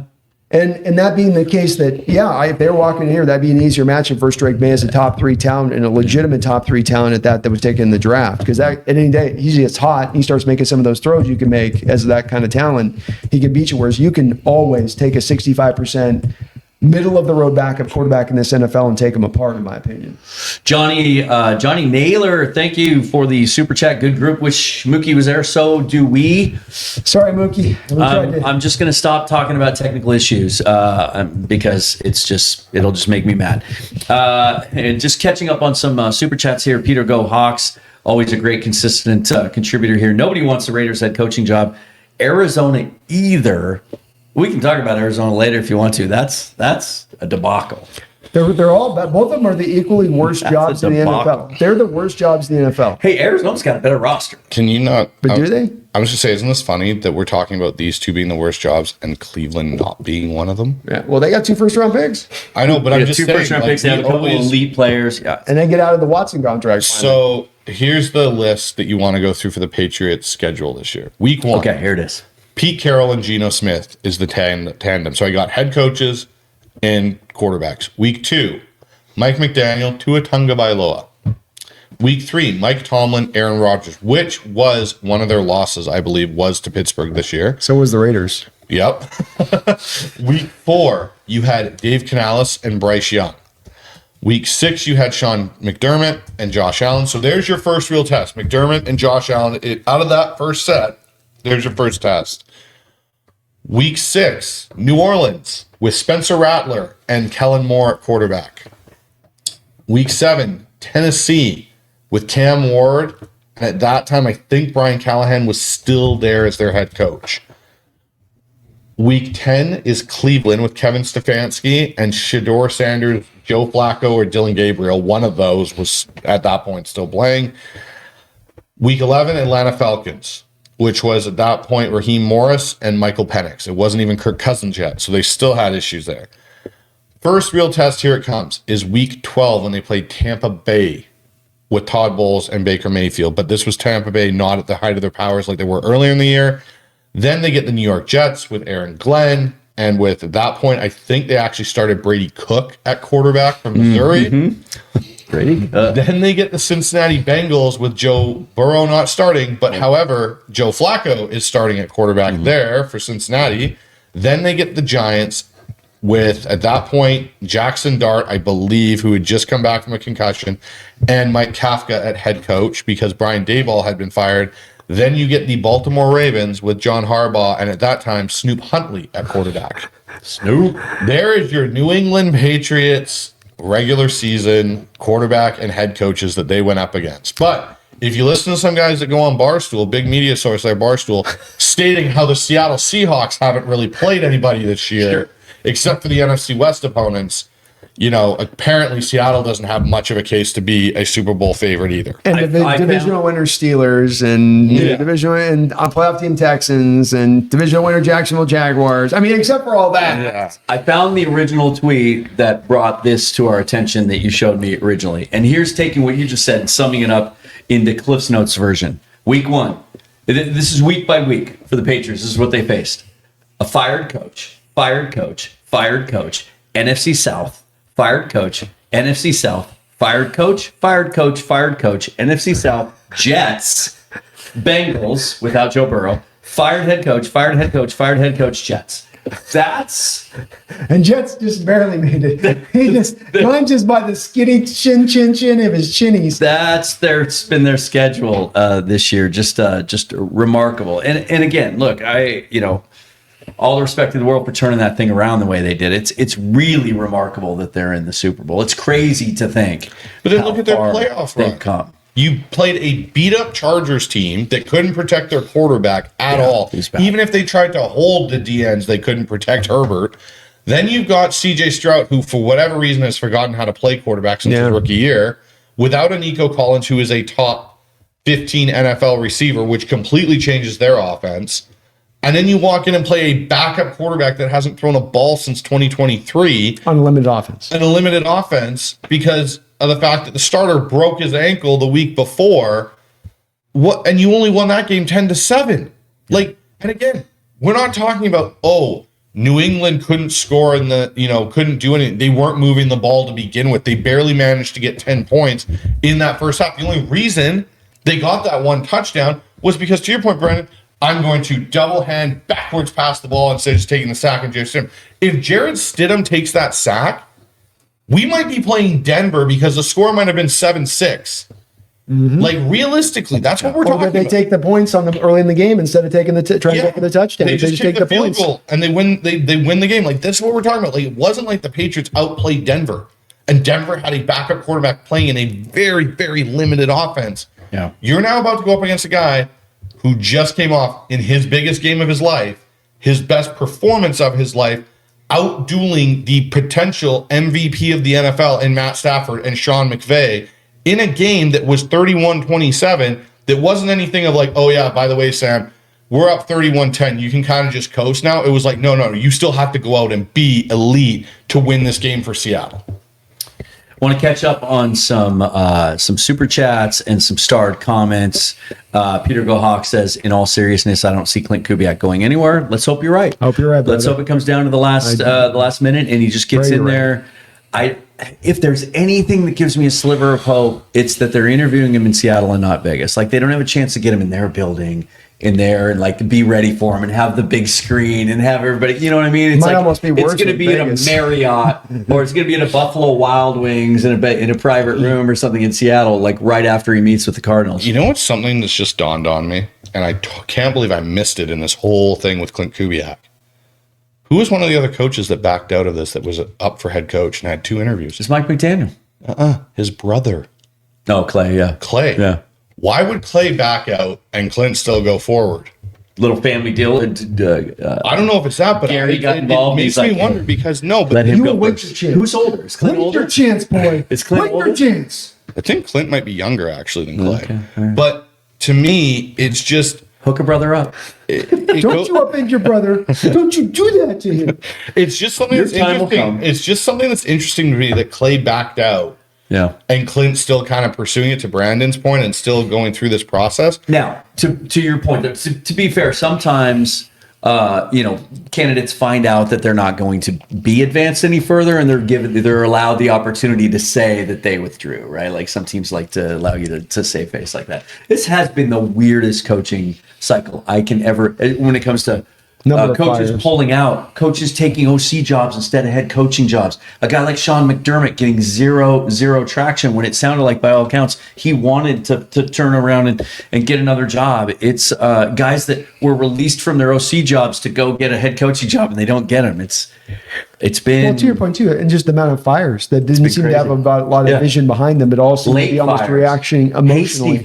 Emotional reaction to fires is what it felt like. Yeah, and without any plan, without any definitive plan for what comes next. Yeah, no plan. Not even a vestige, not even like a little like shadow of a plan. Like, all right, let's figure this out from the scratch now that we fired the guy, which kind of blows my mind because if I'm letting a guy go, I'm going to think a little bit about the next guy that's got to come in here. I think the best example of this might be Miami, based on a lot of the reporting that was out there. Like they didn't fire McDaniel right away. They kind of hung on to him for a week, and then John Harbaugh was fired. And there was a lot of indications that they loved Harbaugh and that they thought that was where they'd have a shot to get him. So they fire McDaniel. They don't get Harbaugh. Then they have to pivot to an unknown guy basically, and Jeff Hafley. We'll see how it all works out, but it's just really, really fascinating. I got a couple of these. Some of these like we've addressed, but I still want to acknowledge them. Always love when you have a super chat. And specifically, Narc Diaries says, "Funny you said Nagy. I thought the same thing recently. I want to save that one for just a second though. That one's kind of interesting." Then Peter Gohawks, with the Lord Disciple 777 says, "Can you explain to me what people see in Arthur Smith? Maybe I'm off, but he wasn't great in Atlanta." I think we addressed that. If you didn't, it's not the work he did in Atlanta, because now you're responsible for the whole organization and the roster construction of it. Yeah, it just comes down to, if you're an offensive head coach and I don't get you a quarterback, can I just kind of lightly give a guy a little bit of a pass on that? Especially if he hasn't had 5-6 years there, but he gets a 2-year process. Yeah, everybody's living that Kyle Pitts doesn't become what we think is going to become, but when it's Desmond Ridder throwing him the football. Well, and the other thing too is I've had some people say to me, "Well, look at what he did the last 2 years in Pittsburgh. Who were his quarterbacks again? He had Justin Fields, a washed up Russell Wilson. Don't shoot me for saying that, everybody that loves Russell. And then he has old raggedy ass Aaron Rodgers trying to run around there. Like, And I would answer that this way. He made Justin Fields look a lot better than he looked in New York this year. Russell looked better than he had the other 2 years. They were able to, they won some games with Russ. And this year, with what Aaron Rodgers has left, like the arm still looks healthy, but the rest of it's not.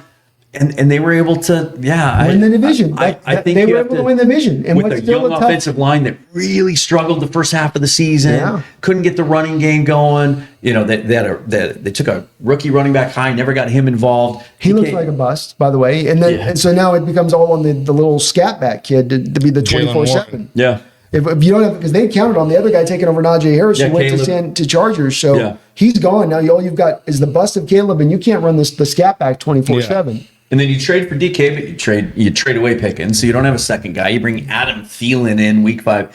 Like that wasn't a great roster to work with, and he got a playoff team out of it, almost a playoff team. We went down to week 17. The Metcalf Pickens deal looks way different when you're removing Pickens off the back end for just then now it's Metcalf. Yeah, it looks like a better core when you have those two guys out there on the way that now challenges the secondary. Yeah, you bring DK in to complement another guy. You don't bring him in to be the only guy. That was. Yeah. Agreed. But look at what he did in Tennessee. And then just the fact that like Mike Macdonald thinks highly of him. To me, that tells me everything I need to know. And Nagy's good, but just hasn't had a rich history of being successful as an OC, which is many of us here kind of a prerequisite we'd like to see filled. Now, when it comes to thinking outside the box, we have a winner. Randy McDaniel chipping in. Ooh. Jay Harbaugh, the next offensive coordinator. If Kubiak leaves. Oh boy. Well, okay. So he's never coached offense and he's never called plays, so probably not realistic. But let me ask you this. The Seahawks had elite special teams this year. Yeah. Elite special teams. When during the preseason they gave up a punt return touchdown to the Chiefs, everybody wanted to fire Jay Harbaugh. Could he be the next guy? He's got the last name, right? And you're going to coach a unit that well and be that good. They're doing things in the return game, on the kick return. We saw it on the Shaheed touchdown 2 weeks ago. They go from two up backs to one. It's they almost block it like an inside trap. Just really the stuff he's been able to scheme up. Could he potentially? We haven't seen this in quite a while, probably since John Harbaugh. Could he be the next special teams coach to maybe become a head coach someday? Oh, I think so. I think that's a fair comparison to make, that he could make that jump. The unit's good enough. If he does it for another year or two, shows that he can run it. He's got NFL bloodlines. He's got all those things. Yeah, I don't see why. But for the offensive side of things, he does have a background now. Okay. Am I right? Tight ends coach at Michigan. Okay. All right. He was the offensive quality control coach for his uncle in Baltimore in 2012 and 2014. Smacking me around with facts. And he was basically the running back coach in Michigan from 2017 all the way up till 2020. And then he was also the tight ends coach in 2015 and 2016 at Michigan, as well as 2021, 2022, and 2023. The only time he has taken over as just a pure special teams coach was in Seattle. There you go. The next offensive coordinator of Seattle Seahawks is Jay See, I hear that resume and I say, just at the start of what he said with that, he'll be a great head coach as the next jump he makes. And he'll maybe be that next guy like John was to do that. But that's not going to be to the offensive side of the ball to me. And again, we come back to my kind of bugaboo on this, which is just that I don't want to have a guy that's never called plays before. Yeah. It's just say nothing of never having any success of calling plays before. I like those two as my 1-2. Randall, I love it as an idea, but it's really, I'm a hardliner on this. I like thinking outside the box. And I do. And remember, folks, the reason I'm a hardliner on this, just to reinforce this, you have a Super Bowl ready-made roster next year. Yep. The less question marks, ultimate question marks. I don't mean kind of question marks. I don't mean like he should do solid, but maybe he just does less than solid. I mean, he may fall flat on his face if we try this guy at this thing. I can't make those decisions where that's a possibility and that we have our Super Bowl season get upended because of this quotient that you decide to activate that you didn't have to activate. Yeah. That you could take another safer approach to it. Yeah. Yeah. I like this. Peter Go Hawks, thanks again for the donation. Bryce is making me feel a lot better about dropping $100 last April for the Hawks to win the Super Bowl. Go Hawks, Super Bowl, baby. Let's go. What kind of odds did you get? What are you looking at if you win Sunday? Probably pretty good if you did it in April. Well, you might have been looking at 200 to 1. Yeah, that would have been pretty good odds. Yeah. That was when they were picked to win only 7 games by Vegas. Yeah, that's great. I like it. You're gonna chip in a little, maybe buy Bryce a pizza, right? He likes pizza. We had some good pizza tonight. That was really good pizza tonight. Very good pizza. Let me see here. Let's get to some of the comments from the rest of you fine folks. Bunch of them. Thanks for being here. Really appreciate it, you guys. About 800 of you in here now, and that's without my YouTube page being involved because for some reason it's not streaming back to the page. Here we go. Sean McCleadert. A ceiling for Demon Worry? It really seems unlimited. Yep.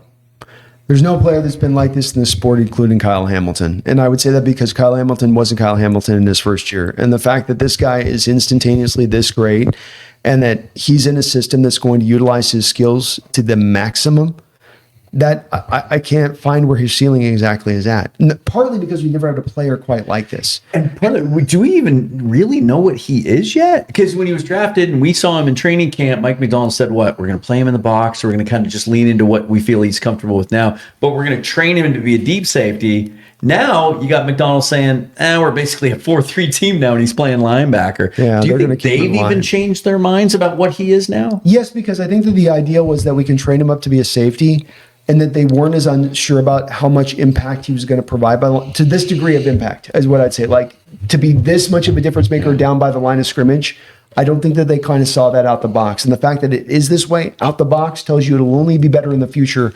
So the more we've got to get success out of him is the more to keep him bound around that area of things, I think. Not that he can't do it on the back end, but just that, Jesus, what he's doing down there and the ability to stay in nickel at all times. Rams had to live in base to stop our run. Most of these teams stop our run have to live in base. Most NFL teams, if you want to be, this team's going to run the ball, I got to go back to base. And you never had to do it at any point in time this year. That is such a huge advantage to this defense beyond what he brings as far as his upside that it's just, I don't think you're changing it. Like, if you really look at Seattle's defense, the only time they actually have to change personnel is when they go dime. That's it. Because you can go 4-3 and play a base-looking defense and slide Nick inside. And all of a sudden, oh, cool, we're going to 11. They're going to express, Nick, you're popping outside now and playing in the slot. Yeah. And he's fine with it. Oh, we haven't changed our personnel, but you've had to. And for an offensive coordinator, knowing the only way I can get you out of that is by going out of my comfort zone and taking away part of my offense. Because a lot of the times when you force a defense into dime, it's a very heavy pass situation, and they know it. So the run threat's gone. Well, as an offense coordinator, if I got to do that to get you out of what you're in, I'm kind of limiting my options too. Yeah. And this is what I'll say too, is the only other player I can put on a comparison level to the impact Nick Imamori has had and the fact that we don't know what his ceiling is. They didn't play the exact same position, but had the versatility and the game-changing aspect is Deion Sanders. Wow. Charles Woodson would be another one. That would be another one. Charles Woodson and Deion Sanders are the only two that come to my mind that I go, yeah, when they came in and their impact and what they can do and how versatile they could be. Like, you think about when Deion was playing, wherever he was, he automatically tilted the field. Nick Imamori has started to do that as a rookie, playing in the box, tilting the field to Mike Macdonald's advantage. Yeah. Like, I had Jason Aponte on from SB Nation covering the 49ers, and all he has ever constantly said is, I cannot believe the NFL was dumb enough to allow John Schneider and Mike Macdonald the ultimate defensive weapon and give him to him, because you basically gave him an upgraded version, to your point, of Kyle Hamilton that can do more things because he's a better athlete. Like, you gave the defensive mastermind. It'd be like sitting there and going like, okay, Sean McVay, we're going to give you prime Tom Brady and see what you can do. Like, that's the same equivalent comparison we're talking about here.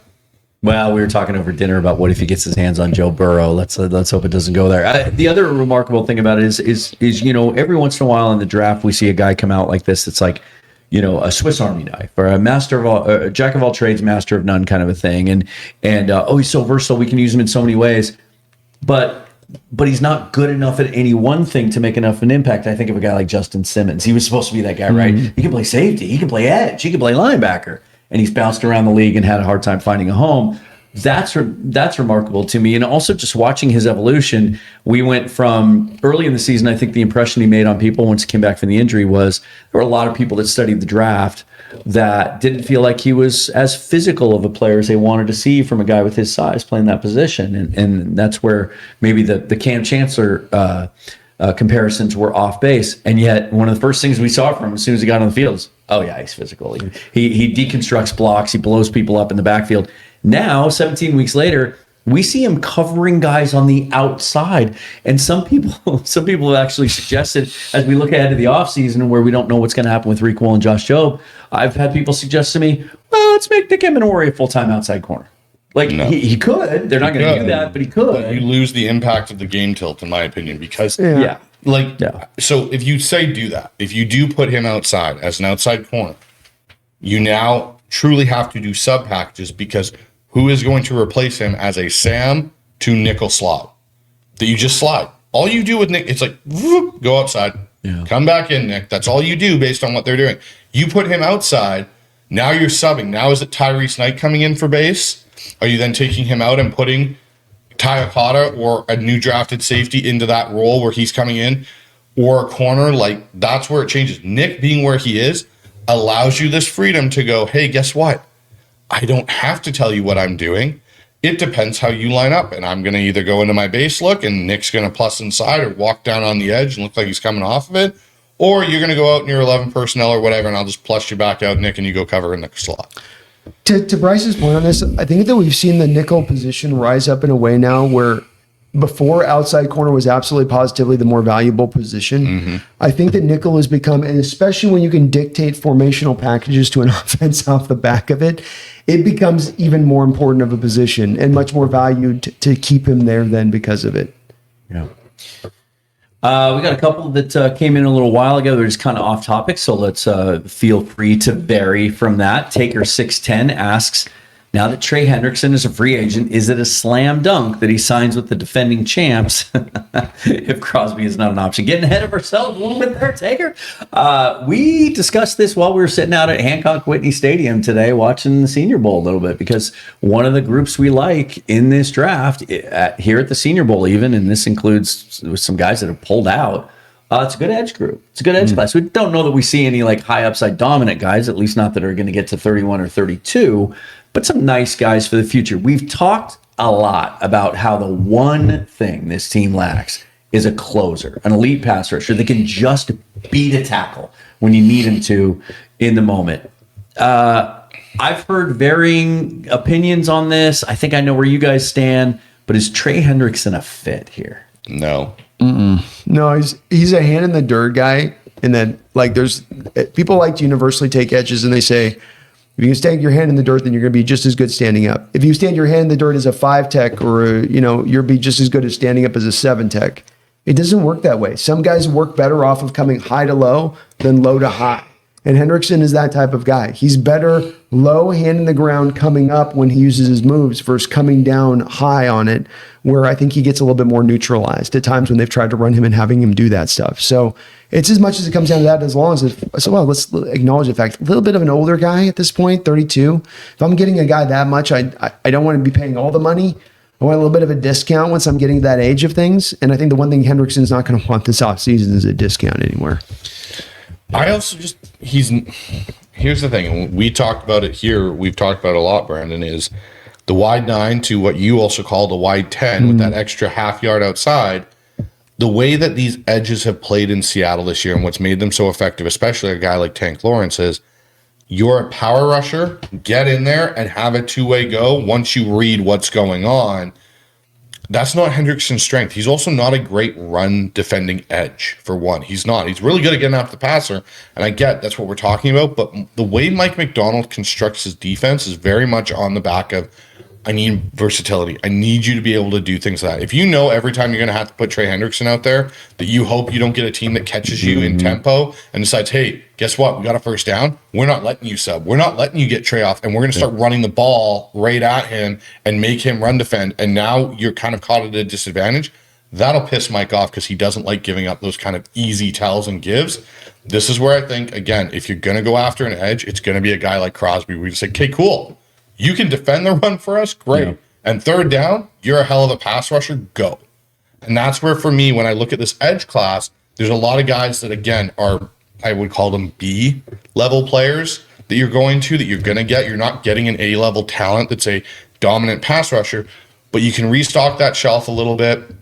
make some decisions. You're going to have to replace Boye Mafe. We all know that because he's probably not coming back next year, even on a prove-it deal. I just don't think it's a fit anymore here in Seattle. He doesn't fit the architect type of what Mike Macdonald wants out of his ends. But we saw some guys.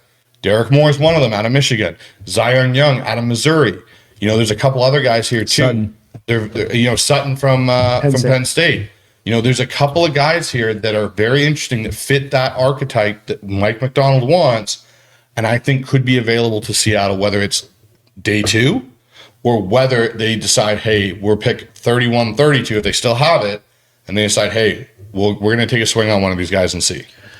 Okay, we got to wrap up, guys, but we got a couple of donos to get to. And Bobby, sorry about this. Yours was going to be next. Sorry, I had it start. I kept going back to it. So appreciate you coming back in again. But off-topic question, he says, but if and when Cooper Kupp retires, can we see him going into coaching? Hey, look, maybe he's our next OC. we know how smart he is. The offense. We know he sits in with the quarterback at meetings, right? Here's my question. Anytime a great player, offense or defense, retires, and you think he has the skills to be a coach, I always question the desire to be one, though, because they've lived that life and that grind for 10, 15 years already, and they probably have a shit ton of money in the bank, too. What's the motivation to keep coaching when you have a chance to finally spend some time with your family? You touch it. This is, if you look at the coaches of the NFL and you look at the guys that have played in the sport, to your point on this, tend to be guys that kind of had maybe they even had long careers, but more they had to grind, had to just kind of always be working their ass off to be the best version of themselves. Yep. Are not necessarily guys that have been Triple Crown winners at the wide receiver position. And once you have that money in the bank, and I think the thing that people forget about this at times with the coaching is that coaching is really hard in the respect of it isn't just hard on being successful at the job. It's that you have to put this tremendous amount of hours in. Yeah. And do you want to go work 80 hours a week after you've just made $50 million, $60, $70 million in your career? I mean, that's a tough sell for guys that may or may not listen to you, who may or not be tapped into what you want to say. I think it just comes down. There's a reason that we see so few and frequently of these. And if we're making the guess, it's probably a guess that Cooper's most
Oh wait,